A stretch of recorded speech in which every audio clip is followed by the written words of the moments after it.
Bienvenue sur l'Instant T, le podcast dédié aux mutations du monde du travail.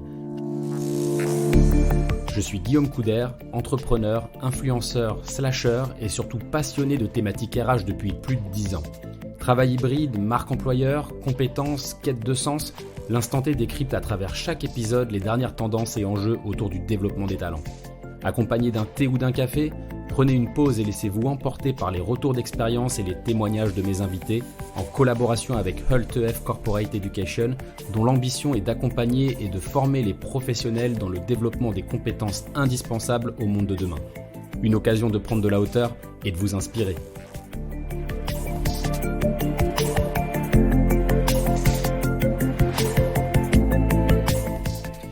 Travailler 4 jours par semaine sans perdre en salaire, ça vous tente ? Être de repos 3 jours sur 7, c'est aujourd'hui possible grâce à la semaine de 4 jours. Crise économique, chômage, vague de licenciements, les dernières années ont été source de questionnements sur le temps de travail idéal à appliquer en entreprise. Si certains prônent encore le travailler plus pour gagner plus, d'autres militent pour une réduction du temps de travail. C'est le cas de certains de nos pays voisins, Espagne et Royaume-Uni notamment, qui l'ont expérimenté avec beaucoup de succès, tout comme Microsoft qui, au Japon, a directement augmenté sa productivité de 40% en se basant sur ce modèle. À la question de savoir si la semaine de 4 jours est une réelle opportunité pour les salariés comme pour les chefs d'entreprise, on a souhaité, avec Hult-EF Corporate Education, échanger avec Thomas Laboret, expert et co-auteur d'un ouvrage passionnant sur le sujet. Bonjour Thomas. Bonjour Guillaume. Je suis super content de t'avoir aujourd'hui pour cet épisode de podcast consacré à un sujet qui me plaît tout particulièrement, et je pense d'ailleurs qu'il plaît à pas mal de gens, c'est le sujet de la semaine de 4 jours. C'est vrai qu'on en parle beaucoup en ce moment dans les médias, on n'entend parler que de ça. En tout cas moi perso, il se passe pas une semaine sans que j'entende parler de semaine de 4 jours. Mais avant toute chose, est-ce que tu pourrais te présenter à nos auditeurs, Thomas ? Très volontiers, bonjour à tous, merci de votre confiance. Mon nom est Thomas Laboret, je dirige un cabinet de conseil qui s'appelle Blooming Partners, qui fait de l'innovation managériale. Et je viens de co-publier avec un de nos partenaires et complices habituels la première étude francophone sur la semaine de 4 jours, que voici, qui va donc alimenter très largement nos discussions avec le camarade Guillaume. Alors moi j'ai vu le livre à l'écran, mais n'hésitez pas à chercher sur Google, effectivement le livre est disponible. On va parler des enseignements de ce bouquin, mais on va même parler plus largement de ce sujet de la semaine de 4 jours. J'avoue que j'ai bien envie de te taquiner un peu sur le sujet, Thomas. Je profite d'avoir un expert de renom comme toi pour en discuter. Alors la semaine de 4 jours, en quoi ça consiste en gros ? Faut pas raisonner semaine de 4 jours, en fait, parce que ça risque de nous entraîner sur la pente savonneuse du qu'est-ce qu'on fait le 5e jour, et est-ce qu'il faut bosser plus les 4 autres jours, et est-ce que ça veut dire que le vendredi devient férié? En fait, il faut plutôt le voir comme 47 jours de congés supplémentaires par an pour la quasi-totalité des salariés en France. Ok, alors pourquoi on en parle beaucoup en ce moment ? En quoi c'est considéré comme une solution novatrice en matière d'organisation du travail ? On en parle Parce quand qu'il même. s'est passé pas mal de choses depuis le début des années 2010 ou la fin des années 2000.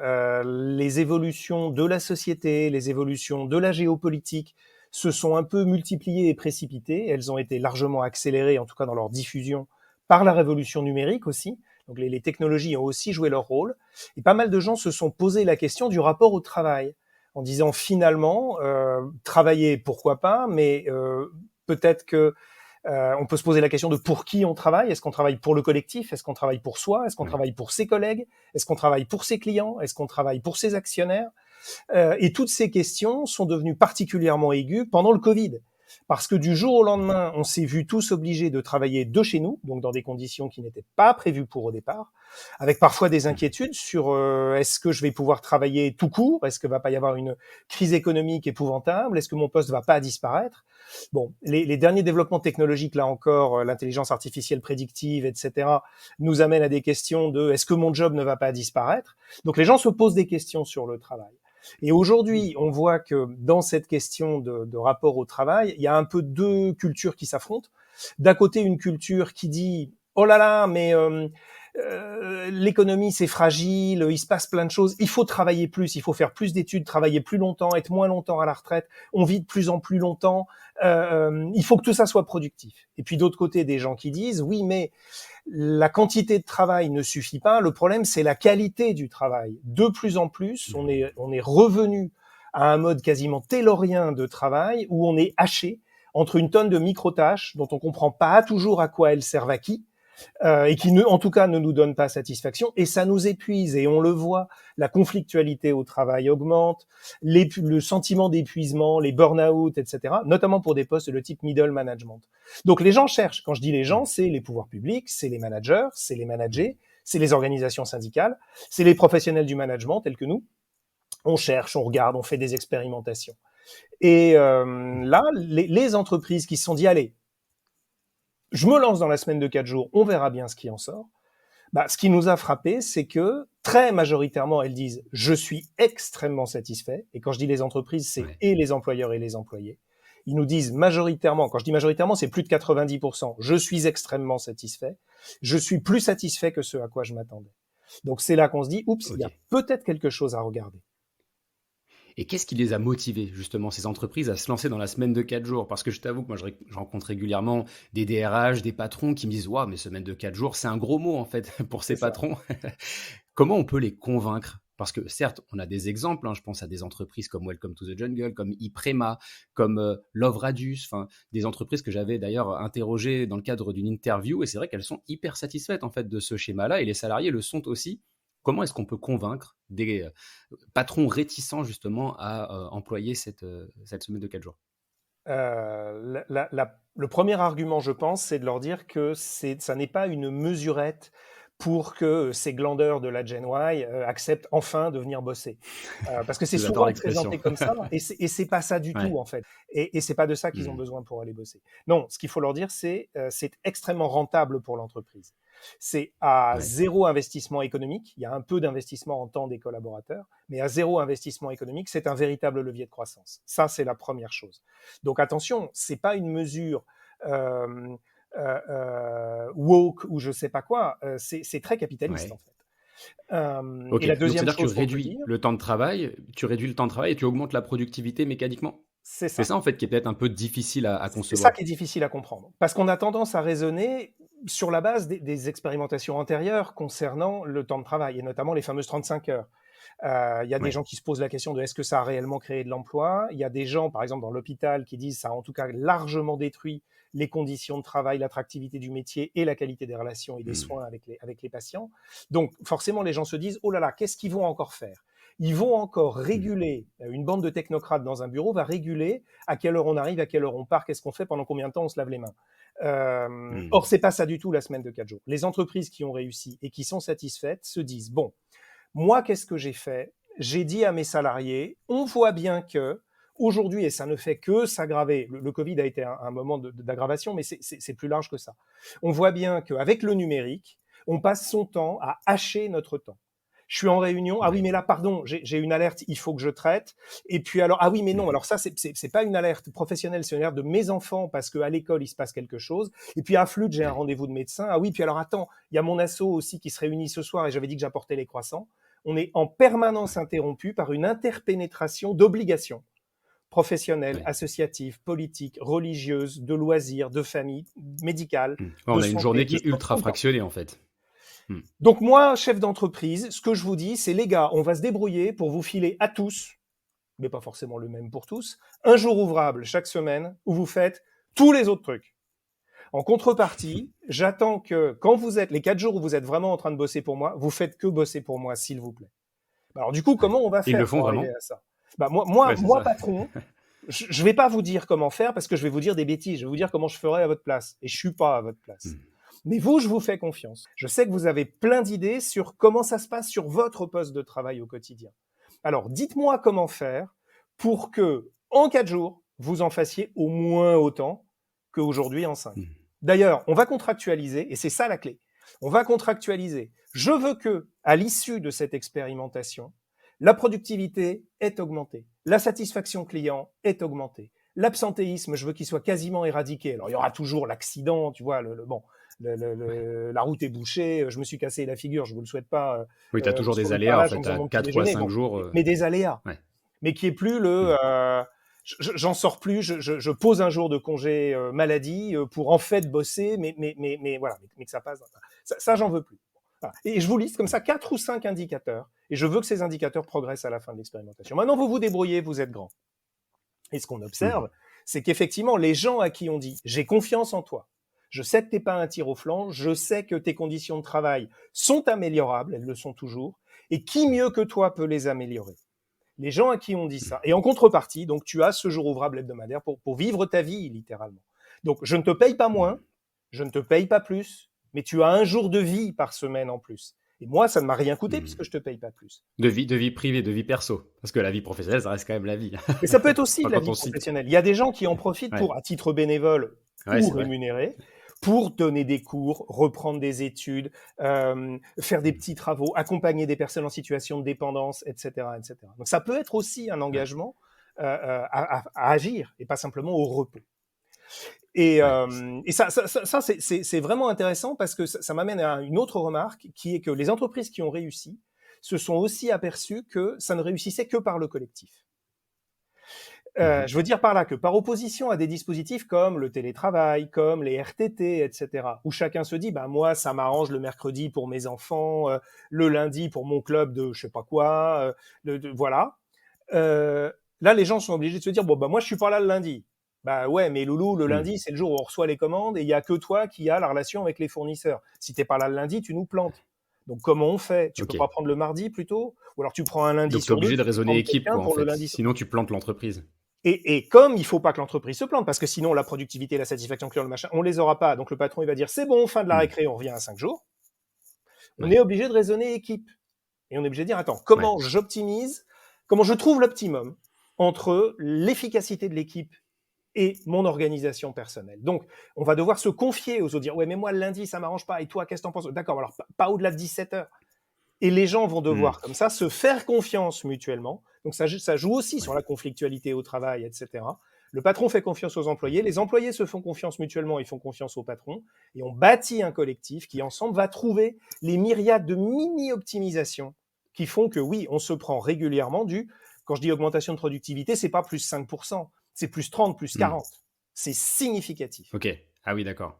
Ouais, j'avais vu, je crois qu'il y avait une expérimentation de Microsoft au Japon, il me semble, Mmh. avec une énorme augmentation de la productivité qui était de l'ordre de 40 à 50%. Il me semble que c'était il y a quoi? Il y a 2 ans. Je crois que Ouais. l'Espagne aussi expérimente, même actuellement, la Belgique aussi, nos pays voisins expérimentent la semaine de 4 jours. Le Royaume-Uni a Je crois sorti que en février une le étude Royaume-Uni très aussi. intéressante sur quelques centaines d'entreprises. Alors ils l'ont sorti quand on finissait la nôtre, donc on n'a pas pu dupliquer leur protocole expérimental, mais on s'est inspiré Ouais. de leurs conclusions pour alimenter les nôtres, pour les mettre à l'épreuve. Tiens, comment ça marche en France? Il y a un tout petit biais dans notre étude. Tu parlais du Japon. On est quand même basiquement une philosophie du travail très européenne. Les Américains ont un Ouais. rapport au travail un peu différent, les Asiatiques ont un rapport au travail un peu différent. Je ne parle pas d'autres géographies, Amérique latine, Afrique, etc., ou même Europe de l'Est. Ouais. Mais en Europe, enfin, notre tropisme est très Europe occidentale. Il faudrait sans doute décliner cette étude, mais nous, on n'a pas entrepris de le faire dans ces autres cultures, parce que les leviers sont probablement légèrement différents de ceux que je viens de résumer rapidement. Ouais. Donc il y a des particularités, on ne met pas en place la Mm. semaine de 4 jours de la même manière aux US, au Japon qu'en France par exemple. Alors tu parlais de la confiance, moi je comprends, hein, je commence à cerner un petit peu ton discours justement sur la création d'un lien de confiance entre l'employeur et les salariés et entre les salariés eux-mêmes. Pour autant, est-ce qu'il y a des fonctions, des jobs en gros au sein de l'entreprise qui ne sont pas compatibles avec la semaine de 4 jours? Parce que moi la semaine de 4 jours, je l'entends bien pour des métiers qui peuvent être un peu techniques, un peu redondants jour après jour. Mais par exemple, sur des fonctions administratives, quand par exemple on gère des contrats, voilà, toutes ces fonctions administratives, si la personne n'est pas à son bureau, qu'elle ne travaille pas, par exemple, le jeudi, alors qu'on a besoin d'elle, comment est-ce qu'on fait? Alors, c'est super intéressant parce que nous, on est arrivé avec beaucoup de réticence sur cette étude. Ce qui nous a motivés à la faire, c'est qu'on a vu qu'autour de nous, plein de copains entrepreneurs s'y mettaient. Et Ouais. on leur a demandé pourquoi. Et ils ont répondu comme je te l'ai dit. Et comme on a vu que ça se multipliait et qu'ils revenaient pas en arrière, on s'est dit, il doit y avoir quelque chose. Mais on était plutôt tiède sur le sujet. Et effectivement, on disait, ça va pas être possible pour tous les grades, ça va pas être possible pour toutes les anciennetés, pour tous les secteurs, Ouais. etc.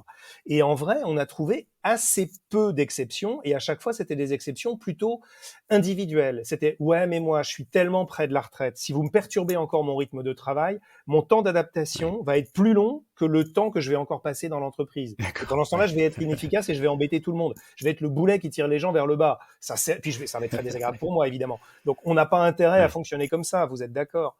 Il y a des gens qui disent, mais moi, notamment les gens en début de carrière, pareil. Les gens en début de carrière disent, ah, mais pas du tout. Mais moi, si je pouvais bosser, mais 7 jours par semaine, je suis célibataire, je veux être sollicité intellectuellement, je veux apprendre. Oui, moi, j'ai pas envie d'être chez moi sur mon canapé. Faites-moi bosser, quoi. Je veux apprendre. Ouais. Wow. Encore une fois, ils ont quand même la possibilité de travailler à côté. Enfin, en tout cas, si l'entreprise leur offre cette possibilité. Et c'est d'ailleurs un des arguments qu'on peut leur sortir. Mais au début, les populations proches de la retraite ou qui viennent d'arriver sont souvent les deux moins enthousiastes en disant mais à quoi ça sert? Il y a des gens qui disent attends, dans l'entreprise, il y a déjà, notamment chez certains acteurs en région, plutôt proches du public, enfin du secteur public, etc., de l'administration, ils disent attends, on a 12 000 dispositifs, on a un crédit épargne-temps, on a des machins, on a des jours de bénévolat, on a plein de trucs. Aujourd'hui, pour arriver à caser son emploi du temps, et là aussi, ne pas dégrader l'organisation collective en étant le mec qui est jamais là, c'est un peu un casse-tête. Tu ajoutes une dimension de complexité à ce dispositif. Attends, on devient dingue, arrête, ça sert à rien. On n'est pas demandeur. Bon. Il y a eu des cas comme ça. C'est vrai que les chefs d'entreprise, tels que moi, où il y a un moment où tout ce qu'on fait, même aller dîner avec des potes, à un moment c'est professionnel parce qu'on va toujours discuter de « Ah, tu connais quelqu'un qui est sur ce contrat-là? Super, faut que tu me le présentes. » Donc on est un peu tout le temps en train de bosser. La porosité, c'est malsain d'ailleurs. Mes collègues essaient de m'aider à lutter contre. Je te comprends à 100%. Voilà. Et puis tous les unipersonnels, les gens qui sont artistes, qui sont peut-être comme toi journalistes, les gens qui sont leur propre entreprise et leur propre outil de travail. Il y a un moment où c'est leur vie, donc c'est un peu plus compliqué. Mais sinon, c'est une passion en fait. Quand tu as un métier passion, c'est sûr que tu en parles tout le temps. Bah oui, tu en rêves la nuit, quoi. Bon, il faut faire attention au burn-out, mais ça se gère dans un autre registre, justement parce que ça n'est pas un registre collectif. Mais on n'a pas vu de métier ou de secteur ou de grade pour lequel ce soit structurellement impossible. On a toujours des exemples de gens qui ont réussi et qui ont réussi par ingéniosité et par intelligence collective. Donc c'était pas une façon de rentrer au chausse-pied, si tu veux, dans un modèle. Les gens ont inventé un modèle qui marche, ou bien ils ont lâché l'affaire et ne s'en portent pas mal. Mais à nouveau, on est sur du plus de 90% de on a réussi. Oui, parmi les entreprises qui l'ont expérimenté. D'ailleurs, est-ce qu'on a une statistique de savoir combien d'entreprises à peu près ont expérimenté ou expérimentent actuellement? Très peu. En France, on est à 10-20% d'entreprises qui ont essayé, sont en train d'essayer. Tu disais qu'on en parle en permanence. Ça les motive. Ça me semble pas mal quand même. Hein. Je t'avoue que je m'attendais à moins. Ouais, mais alors aussi parce que nous, on a lancé l'étude en juillet 22. Donc, ça fait plus d'un an qu'on y est, et on y est parce qu'on a détecté que ça frémissait. Donc, en fait, ça fait plusieurs années qu'il y a eu des pionniers qui ont défriché ce terrain-là. Donc, sur le cumul du temps, c'est pas étonnant qu'il y ait autant de monde. Et nous, on estime qu'à terme, alors que le télétravail, tu vois, ne concernera jamais plus de 30% des postes, etc., on estime que ça, à terme, ça peut concerner 80% des emplois salariés en France. Ouais. Quand tu dis à terme, du coup, ce serait à quel horizon? Est-ce que c'est à 5, 10 ans?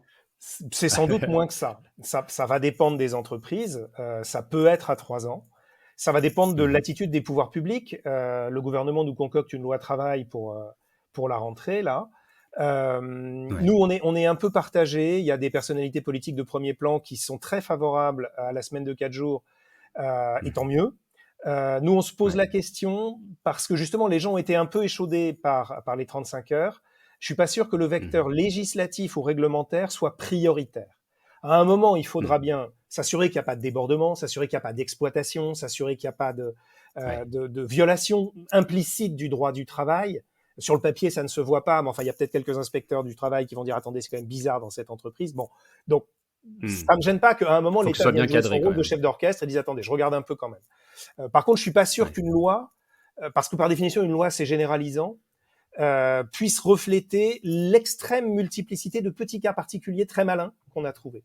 Oui, parce qu'il y a peut-être plusieurs cas d'application de la semaine de 4 jours. Tu as la semaine de 4 jours dans laquelle tu travailles, par exemple, bon, je caricature, mais du lundi au jeudi en travaillant 48 minutes de plus par jour et ton vendredi est libre. Mais j'imagine qu'il y a d'autres cas un peu spécifiques. On n'a pas la semaine de 4 jours. Ça, c'est le cas le plus simple, de dire on ferme le vendredi. Et parfois, d'ailleurs, Ouais. on a trouvé suffisamment de vecteurs de productivité pour ne pas devoir travailler plus les 4 autres jours. Euh, Ouais. tu, Tu as même des boîtes tu- qui continuent à tourner sur 5 jours et qui embauchent, du coup, qui forment et qui Alors, très embauchent peu. de nouvelles personnes. Très peu. Ça aussi, il Ouais. y a des gens qui disent ah bah c'est super, ça va être un vecteur pour l'emploi. Hmm. Pas tellement, parce que justement dans le deal employeur-employé qu'on a vu, c'est plutôt vous n'augmentez pas mes charges, mais vous Ouais. augmentez ma rentabilité et en contrepartie, je vous laisse ne pas travailler un jour. Tac tac. Mais donc on D'accord. n'est pas sur Ok. ça. Forcément, ma masse salariale va augmenter si je recrute. Or c'est pas le but. On voit des effets Ouais. indirects de recrutement. Par exemple, j'ai une espèce de salon de coiffure avec 3-4 employés. Comme tu le disais, comment on fait quand celui qui sait faire les couleurs, il n'est pas là aujourd'hui? Bon, bah, du coup, on ferme ce jour-là, mais on va pas fermer ce jour-là. Donc, on va faire autre chose. Bah tiens, on va faire des ongles, ou on va faire, je sais Hmm. pas quoi qu'on ne savait pas On va se faire. Et diversifier. donc, pour avoir Ouais. cette compétence-là, bah là, peut-être qu'on va recruter. On va prendre des apprentis. Ou bah tiens, le savoir-faire, tu es la seule personne qui sait faire des couleurs. Ce talent que tu es seul à avoir, partage-le avec quelqu'un d'autre qui te servira de doublure les jours où tu n'es pas là. Donc, on aura une période de Hmm. transition où on est encore à 5 jours, et puis à 4 jours et demi, et puis on passe à 4 jours enfin, sur un temps un peu long, Ouais. 6 mois, 1 an. Mais pendant ce temps-là, pouf, on aura trouvé une substitution. Donc tu vois, il y a des cas comme ça. D'accord. Et à Ouais. terme, alors on n'est pas économiste, on n'est pas démographe, et on n'a pas voulu sortir de notre domaine d'excellence, qui est le management des entreprises. Mais on se dit, à Hmm. terme, si finalement la quasi-totalité des Français travaillent 4 jours sur 7, et n'importe quel 4 jours sur les 7 d'ailleurs, Ouais. eh ben, est-ce que le fait que les spectacles ce soit que le soir ou le week-end, parce qu'il y a que là qu'on a le temps, les activités avec les enfants c'est que le mercredi et le week-end, Hmm. et Ouais, tu pourrais les les déplacer en fait. administrations c'est du lundi au vendredi de 9h à 17h, est-ce que cette contrainte-là reste? Pas forcément. Bah Et donc non, si ouais. Ouais. finalement tous les métiers ont des horaires d'ouverture étendus, mais toujours avec des gens qui ne travaillent individuellement que 4 jours, eh ben peut-être qu'il va falloir recruter pour que tout soit ouvert tout le temps. Et donc, on va Ouais. ouvrir plus de postes pour plus de gens qui travaillent 4 jours, mais pas les mêmes 4 jours que les autres. Et donc, pour finir de Ouais. te répondre, oui, il y a le je ferme le vendredi, il y a le moi je suis pas là le lundi, toi t'es pas là le mardi, lui il est pas là le mercredi, tout, tout, tout, tout. Il y a Mhm. le chaque vendredi soir, on fait le planning de la semaine suivante. Et alors moi, je serai pas là lundi matin et je serai pas là mercredi après-midi et je serai pas là machin. Faut éviter les demi-journées. Si tu veux, on y Ouais. reviendra par la suite, mais il vaut mieux que ce soit segmenté jour je bosse pas. Ouais. Mais bref, un planning extrêmement évolutif en fonction de ce qui se passe. On a vu des gens qui disent, bah, attendez, moi je fais du chocolat. Donc moi c'est clair, je travaille à Pâques et à Noël, et le reste du temps c'est un peu plus calme. Alors c'est pas vrai. Il y a Hmm. gérer des approvisionnements, gérer des contrats, etc. Mais Bon, il y le a quand même chocolat, des c'est toute business l'année, models. hein. Je veux juste une petite. Mais pardon, désolé. Non, mais Mais tu il me y a parles de quand même un chocolat, je suis énorme obligé plus. de rebondir. Tu as raison, le chocolat c'est important. Mais donc, enfin, des métiers comme ça extraordinairement saisonniers avec une saisonnalité qui est inéluctable, qui est annuelle, qui est Hmm. connue, qui ne Ouais. changera pas. Voilà. Là, ça va être bah, les gens, pardon, mais ça va être peut-être plutôt la semaine de 6 jours pendant ces périodes très chargées qui durent 3 semaines, un mois à Ouais. chaque fois. Puis on va peut-être être sur une Ouais. semaine de 3 jours tout le reste de l'année. D'accord, tu vas Donc pouvoir tu en vois, tout fait ça, c'est des dispositifs lisser ça différents. sur l'année. Hmm. Ouais, c'est ça. Et donc ces dispositifs, alors il faut à chaque fois respecter malgré tout le code du travail qui dit attendez, il y a des périodes de repos obligatoires entre 2 périodes de travail, on ne peut pas travailler sans Ouais. interruption plus d'un certain nombre d'heures, etc., etc. Et là, les Hmm. boîtes, ils font attention, travaillent avec des avocats en droit du travail, etc., et avec l'inspection du travail, bien sûr. Ouais.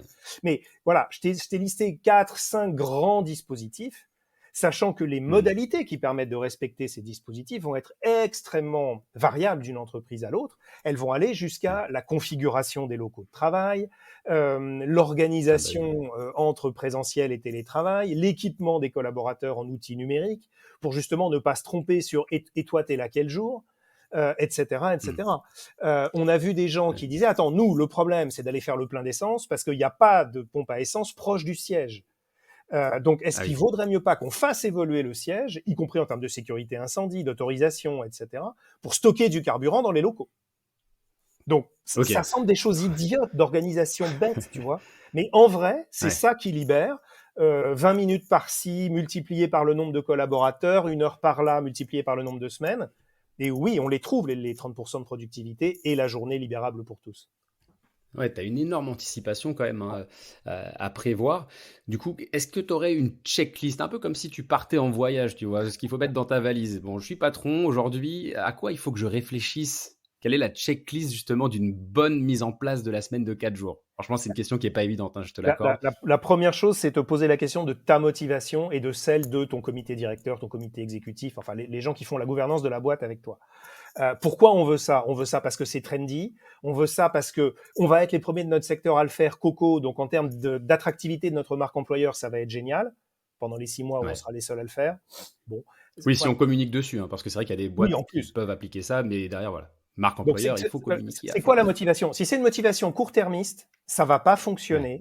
Voilà, comme tu dis, de coup de com, etc. Ça va pas fonctionner parce que c'est un projet d'entreprise. C'est une transformation profonde de la manière dont on travaille et du rapport à la vision d'entreprise. En gros, moi, dirigeant, je m'occupe de la stratégie. Le quotidien du travail, je laisse mes équipes, managers et managers, se débrouiller entre elles pour le faire bien. Donc, il y a un lâcher-prise assez important. Est-ce que tous les directeurs y Ce qui n'est sont pas prêts? évident pour un patron. Hein. Ben voilà. Dans les Ouais. PME, c'est vachement mon bébé, ma manière de faire, la seule bonne, avec l'angoisse qui va avec. C'est ma retraite, c'est mon investissement, c'est ma fortune qui peut partir en fumée. Il faut voir que c'est pas évident. Et dans des entreprises C'est un plus peu compliqué. installées, voire institutionnelles, il y a un côté, attends, je représente quelque chose, on m'a confié cette belle maison, j'aimerais la rendre plus belle que je ne l'ai reçue. Faut peut-être pas qu'on joue avec des fondamentaux ou qu'on laisse des ouvriers non qualifiés prendre des décisions de management. Ouais. Bon, voilà. Donc il y a Du des coup, j'imagine que réticences c'est au niveau des plus dirigeants. facile à mettre en place lorsqu'on crée son entreprise. Ah, Lorsqu'on est créateur d'entreprise, on se dit, OK, mon entreprise va partir directement sur la semaine de 4 jours. plus tu crées ton entreprise nativement comme ça, plus ça va être sans couture. Avec le piège de raisonner à la place des gens. C'est-à-dire, si je les fais travailler comme ça va passer crème. En vrai, il vaut mieux leur dire et comment tu travailles et comment tu peux le faire évoluer toi. Il y a un lâcher prise qui est important. Deuxième élément de la checklist, c'est les collaborateurs eux-mêmes. On l'a évoqué tout à l'heure. Est-ce qu'ils ne vont pas se dire « Oh là là là, qu'est-ce que c'est encore que ce truc ?» Ouais, on nous dit qu'on va avoir 4 jours de boulot. En fait, ce qu'il veut, c'est ces 30% de productivité. Donc, si tu travailles pendant 4 jours, mais les 3 jours qui restent, je passe mon temps à te harceler de coups de fil pour te rappeler ce que tu dois faire pendant les 4 jours, pas de salisette. C'est pas hyper bénéfique pour les salariés, là. Là, je peux dire que la charge mentale, elle va monter en flèche. Or, il y a des patrons qui, croyant bien faire, l'ont fait. Il y a des collègues qui, croyant bien faire, l'ont fait. Oui, Momo, je suis désolé, je sais, aujourd'hui c'est un jour où tu bosses pas, je suis navré, mais sans toi, on peut pas en sortir. Est-ce que je peux te déranger 5 minutes? Et comme on est sympa, on dit ouais, bien sûr, tu peux me déranger 5 minutes. Et de 5 minutes en 5 minutes, on y passe la moitié de sa journée. Bon, donc ça, il faut mettre des garde-fous managériaux là-dessus en disant voilà la liste des gens qui aujourd'hui ne doivent être appelés littéralement sous aucun prétexte professionnel. Bon, si vous les appelez pour prendre un verre, super. Faut être ferme en fait. Mais il faut être et là-dessus attention parce que les gens ne sont pas pervers, les gens font ça croyant bien faire. Pour alerter, tiens, tu sais, j'ai eu une info, il y a une réorgue qui va arriver, ou tu sais, machin, ton contrat, tu l'as gagné. Non, vous dérangez pas les gens, même pour des bonnes nouvelles, pendant les jours où ils bossent pas. C'est important, c'est la clé de voûte du truc. Donc il faut qu'il y ait des gens qui soient flics là-dessus, ce qui est pas non plus une position agréable, de dire t'as voulu être gentil mais t'as eu tort, et moi je dois te gronder. C'est pas sympa d'avoir à faire ça à un collègue. En fait, ça devient la raison d'être de l'entreprise dans la semaine de 4 jours. Raison d'être peut-être pas, mais ça doit entrer dans l'ADN. Ouais, parce que je le vois, en tout cas, les boîtes qui mettent ça en place se présentent comme étant des entreprises qui ont mis en place la semaine de 4 jours. Elles se présentent même comme ça avant même de parler de leur activité, de leur métier. Ça devient une fierté même pour ces boîtes. Mais absolument. Mais parce que c'était pas facile. On le présente comme voilà, c'est super, des collaborateurs plus épanouis, plus engagés, plus motivés, plus reposés également, une entreprise de pointe, moderne, à la pointe de l'innovation managériale. Mais en vrai, c'est du sang et de la sueur. Je sens que tu vas être contacté. Tu vas être contacté par les agences publicitaires là, je pense. Non, mais on essaye des dispositifs qui évidemment marchent pas. On comprend pas pourquoi ils marchent pas, donc on s'entête. Et puis ça devient des rivalités de personnes. Ouais, tu dis ça parce que c'était mon idée. En fait, tu l'as saboté. C'est pour ça que ça marche pas. C'est compliqué la mise en place. Hein. C'est semé d'embûches. Mais c'est aussi pour ça que quand on se retourne et qu'on dit, bah attends, on n'est pas arrivé au bout. On l'a pas fait dans toute l'entreprise. On l'a pas fait dans toutes les fonctions. Mais au moins, t'as vu qu'il y a plus de jours d'arrêt maladie ou quasiment plus. T'as vu que les conflits en permanence entre, je sais pas quoi, le marketing et les ingénieurs, ça s'est quand même sérieusement calmé. On a déjà progressé. Donc, si vous voulez, là, on fait une pause de 2 semaines, de 1 mois et demi. On n'est plus là-dessus. On laisse l'expérimentation reposer. Et puis ensuite, on s'y recolle. Voilà. Mais tu vois, c'est une vraie transformation. Et à ce titre, c'est comme l'adolescence. Ça ne se fait pas sans souffrance, sans inquiétude, sans angoisse, sans moment de désespoir. Ce qu'il faut, c'est malgré tout continuer. C'est là aussi que le collectif nous aide. Nous dit, attends, toi, tu déprimes, mais nous, on y croit encore. Repose-toi, on continue sans toi, tu nous rejoindras. Et à la fin, on y arrive. Il ne faut pas croire que c'est facile. D'entreprise. Il va nous falloir des psys d'entreprise. Enfin, c'est peut-être un peu ton rôle. Je ne sais pas si c'est le rôle. On n'a pas de qualification thérapeutique, mais on croit beaucoup effectivement aux sciences humaines et on travaille avec des coachs et on travaille avec des psychologues qui peuvent apporter aux dirigeants, aux représentants du personnel, aux middle managers, aussi le soutien de confiance en soi, de confiance en l'autre, de confiance en ses capacités. Pour dire mais non, attends, regarde les succès que tu as remportés. T'es pas allé au bout. Très bien. T'es au kilomètre, je sais pas combien, du marathon, mais regarde tout ce que tu as déjà couru et voilà, t'as pas fini, mais t'es en train, t'as pas rien fait. C'est une belle logique d'accompagnement, en tout cas, c'est hyper intéressant, ça me donne envie de changer de métier presque. C'est super intéressant du coup d'avoir cette logique de travailler au niveau de la direction, donc tu te penches sur vraiment tes objectifs et effectivement, est-ce que la semaine de 4 jours est intéressante ou non pour toi en tant que dirigeant, et derrière, c'est d'embarquer les collaborateurs, c'est un peu, voilà. Avoir les deux, en fait. Il faut faire aussi attention aux représentants du personnel qui parfois se disent qu'est-ce que c'est que ce truc? Attendez, stop. Nous, on existe pour s'assurer justement qu'il n'y a pas de déséquilibre dans le dialogue. Et là, vous me dites que vous allez, comme un gros tas de chouettes copains, subitement du jour au lendemain, être capable de trouver le machin qui va bien marcher pour l'un et pour l'autre. Mon œil. Donc, il faut surtout pas les corneriser. Il faut leur dire, écoute, t'es parfaitement dans ton rôle. Donc oui, viens avec tes soupçons. Avec tes soupçons que l'employeur a probablement une idée derrière la tête, avec tes soupçons que les collaborateurs, c'est peut-être un peu trop beau pour être vrai, et fais-nous bénéficier de ton expérience. Dis-nous, mais ça, je sais par l'intersyndicale que ça a pas marché chez tel concurrent, ou dans telle implantation, dans telle région, je sais. Ok, très bien. Et on dit pas, t'as tort, t'as raison. On est en intelligence collective, donc on dit juste, tiens, c'est marrant, j'avais pas pensé à ce que tu dis. On va regarder. Ils se sont plantés. Merci de nous avoir alertés. On va les contacter. Vous savez pourquoi vous vous êtes plantés? Ah non, vous avez rattrapé le coup, en fait. Vous êtes plantés à un moment. C'est ce que je disais. Il y a eu un obstacle, vous l'avez surmonté. Bon, la façon dont vous l'avez surmonté, ah merde, c'est pas transposable chez nous. Ah bon, tant pis. Au moins, on sait que les gens peuvent surmonter. Au moins, il y a une discussion, un échange. Au moins, tu les braques pas, quoi. Mais j'imagine que les organisations représentatives du personnel sont plutôt favorables à la mise en place de cette semaine de 4 jours. Enfin, c'est un peu le... Pas toujours, parce que justement, le côté très à la carte, très expérimental, très test and learn, si tu me permets de jargonner, etc. Ils disent, le temps qu'on va y passer pendant ce temps-là, on va se fatiguer, ça va être toujours les mêmes chouchous de la maîtresse qui vont avoir les idées qu'on va estimer bonnes, etc. Donc là aussi, il y a tout un travail à faire de confiance pour que tout le monde se dise, attendez, dans la mesure où c'est un truc gagnant-gagnant, soit on va tous gagner quelque chose de différent, soit on va tous perdre au moins l'opportunité d'avoir gagné ça. Donc, est-ce qu'on peut 2 minutes arrêter d'être en mode c'est mon domaine d'excellence, tu sais pas, tais-toi, laisse-moi parler, et être plus en mode ça, c'est les trucs sur lesquels je sais que je sais. Donc là-dessus, je vous les pose. A priori, c'est fiable. J'ai fait mon boulot correctement. Le reste, je vous fais confiance. Donc, je ne discute pas. Je peux poser des questions de compréhension, mais je n'essaye pas d'avoir raison parce que c'est pas mon domaine. Donc toi, ton domaine, c'est la représentation du personnel, le droit du travail, les prud'hommes, le machin. Ok, là-dessus, c'est toi l'expert. Donc là-dessus, c'est toi qu'on écoute. Sur le sujet technique, c'est moi. Sur le sujet numérique, c'est lui. Sur le sujet psychologique, c'est elle. Je sais pas. Mais on s'écoute les uns les autres.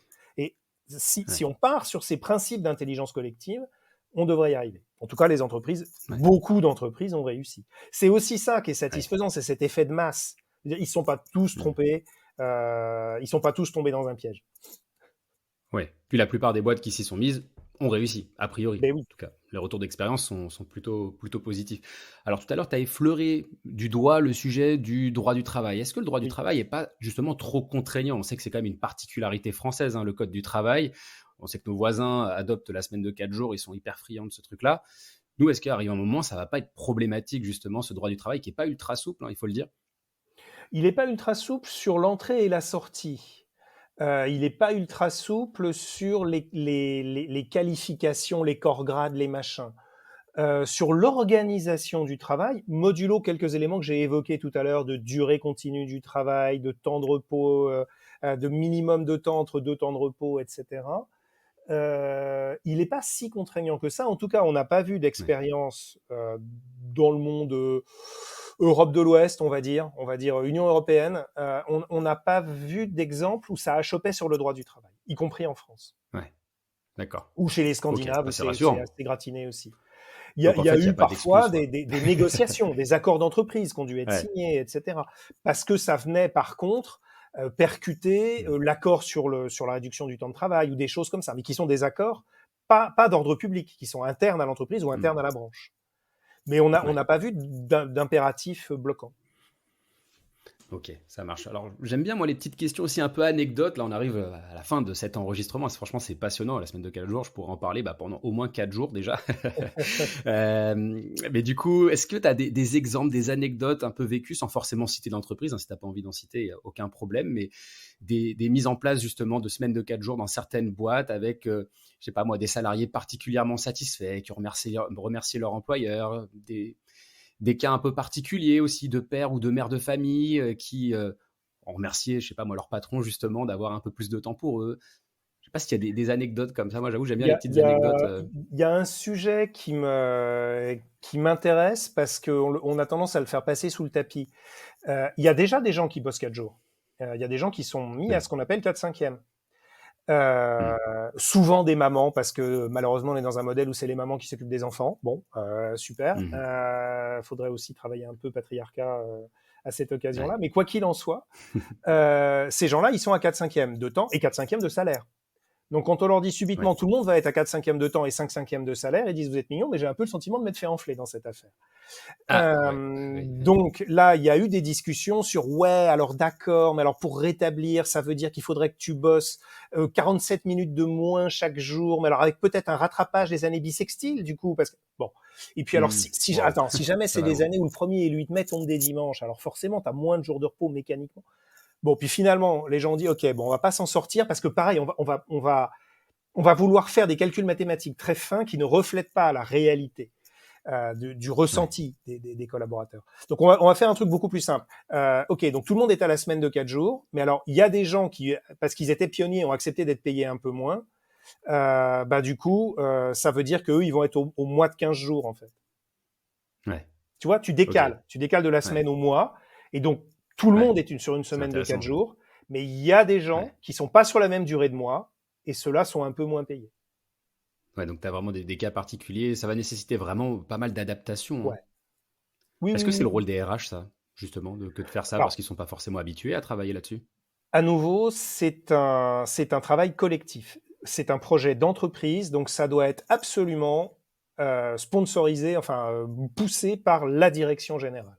C'est une envie Ouais. que mon entreprise, elle soit comme ça. Ok. Ensuite, chacun va jouer son rôle. Les financiers, ils vont regarder les indicateurs de perf et ils vont dire, bon, on l'a la product ou on l'a pas. Les Ouais. RH vont apporter justement leur connaissance, notamment du droit du travail, en disant faites gaffe les mecs, ça fonctionne pas comme ça. Oui, mais alors attends, déjà on bosse 4 jours. Par ailleurs, on a un accord de télétravail qui dit qu'il y a 3 jours où on peut télétravailler. Les gens qui se voient physiquement un jour par semaine, il est où le collectif?